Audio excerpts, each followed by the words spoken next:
All India Congress committee ने मध्य प्रदेश में इसी साल होने वाले विधानसभा चुनाव और अगले साल में होने वाले लोकसभा चुनाव की तैयारियां तेज कर दी हैं।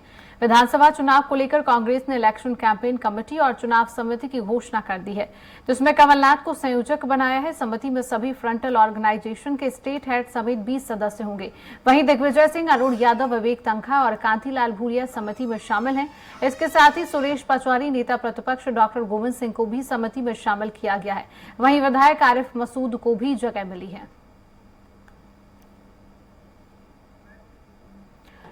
भोपाल से ये खबर है, कमलनाथ पीसीसी चीफ कमलनाथ संयोजक होंगे और समिति में फ्रंटल ऑर्गेनाइजेशन के स्टेट हेड समेत 20 सदस्य शामिल हैं।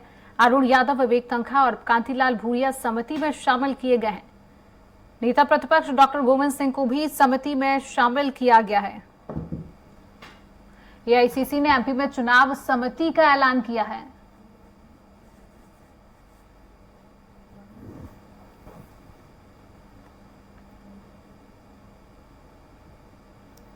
तो भोपाल से खबर हम आप तक पहुंचा रहे हैं। एआईसीसी ने चुनाव समिति का ऐलान कर दिया है। तो इसी खबर में अधिक जानकारी के लिए हमारे साथ राजधानी भोपाल से अतुल शर्मा लाइव जुड़ चुके हैं। अतुल, एआईसीसी ने एमपी में अब चुनाव समिति का ऐलान कर दिया है, क्या कुछ जानकारी अतुल इसको लेकर? देखिए शिवांगी, बिल्कुल जिस तरीके से चुनाव के दिन नजदीक आते जा रहे हैं और महज सिर्फ 4 महीने ही बचे हैं मध्य प्रदेश में विधानसभा चुनाव के लिए, ऐसे में कांग्रेस हर वो संभव कोशिश कर रही है जिसमें सत्ता तक पहुंचे।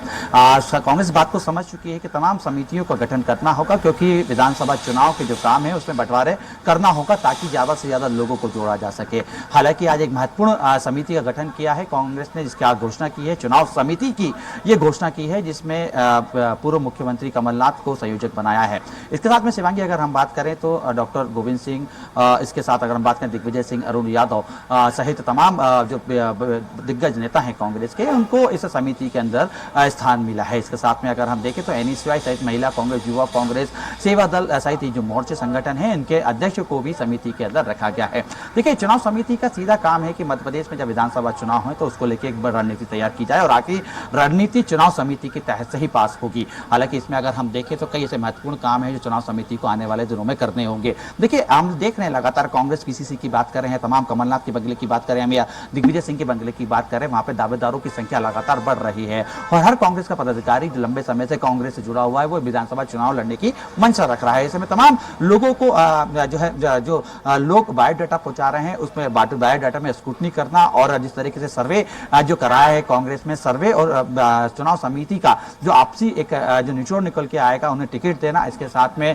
देखिए, जिस तरीके से लगातार हम देख रहे हैं शिवांगी, मध्य प्रदेश के अंदर कांग्रेस लगातार घोषणाएं कर रही है, घोषणा चुनाव से जुड़ी घोषणा, जिसमें हमने देखा कि जिस तरीके से नारी सम्मान की बात करें, इसमें 1500 रुपए देना, 500 रुपए का गैस सिलेंडर, और इसके साथ में अगर हम बात करें तो बिजली का बिल 100 यूनिट तक माफ और 200 यूनिट तक हाफ। इसके साथ में किसानों के लिए, जिसे कहते हैं किसानों की बिजली माफ करने का ऐलान किया। देखिए, बड़ी बड़ी घोषणाएं कांग्रेस इस समय कर रही है, क्योंकि सीधा इसको इनको पकड़ कहीं ना कहीं कांग्रेस को जनता के बीच में कर रहा है। ऐसे में चुनाव समिति अब आने वाले दिनों में कांग्रेस की और भी क्या घोषणा होनी है, क्योंकि देखिए जिस तरीके से कहा जा रहा है कि महिलाओं के लिए अलग फोकस किया जा रहा है, युवाओं के लिए अलग फोकस रहेगा, व्यापारी के लिए कांग्रेस का अलग फोकस रहेगा, तो इन तमाम वर्गों के लिए क्या कुछ घोषणाएं होंगी, बड़ी घोषणाएं होंगी, ये चुनाव समिति ही तय करेगी। इसके साथ में अगर हम देखें तो आने वाले दिनों में, यानी कि आने वाले 4 महीने जो कांग्रेस के लिए काफी महत्वपूर्ण है और मध्य प्रदेश के सियासी लिहाजे से भी शिवांगी काफी महत्वपूर्ण है। तो इन 4 महीने के अंदर कांग्रेस के जो नेता, यानी कि हम बात करें राहुल गांधी की बात करें, हम प्रियंका गांधी की बात करें, मल्लिकार्जुन खड़गे की बात करें, हम सोनिया गांधी की बात करें, तमाम बड़े वो नेता जो कांग्रेस के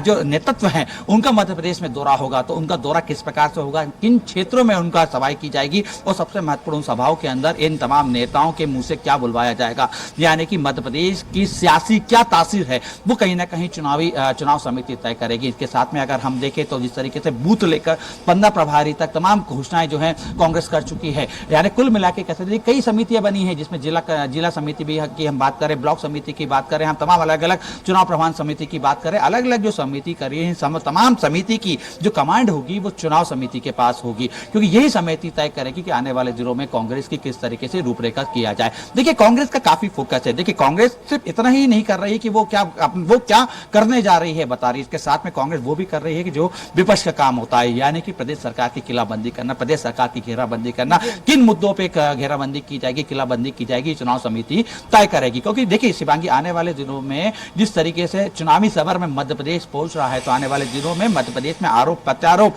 के साथ प्रदेश सरकार को किस तरीके से घेराबंदी की जाए, कांग्रेस की यही एक फोकस रहेगा। और चुनाव समिति इन तमाम फोकस के ऊपर, क्योंकि देखिए अगर हम मुद्दों की बात करें तो मध्य प्रदेश में शिवांगी देखिए मुद्दों की बिल्कुल कमी नहीं है। कांग्रेस सीधे तौर पर समझ चुकी है कि जनता के बीच में पहुंचना है, जनता का अगर हाथ थापना है, जनता की नब्ज अगर टटोलनी है, जनता को कांग्रेस के साथ जोड़ना है, तो इन तमाम मुद्दों को उठाना होगा, जिसमें महंगाई में मुद्दा होगा, स्वास्थ्य में मुद्दा होगा, अपराध में मुद्दा होंगे, इसके साथ में बेरोजगारी भी मुद्दा होगा। जाकर जनता को साधने की कोशिश कर रही है। चुनाव बहुत नजदीक है और कांग्रेस का सीधा फोकस अब आम जनता पर है। तमाम बड़े नेता मध्य प्रदेश के दौरे पर रहेंगे। देखने वाली बात होगी कि आखिर जो बड़े चेहरे माने जाते हैं कांग्रेस पार्टी की, वो किन मुद्दों को लेकर मध्य प्रदेश में बात करते हैं। तमाम जानकारी साझा करने के लिए अतुल आपका बहुत बहुत शुक्रिया।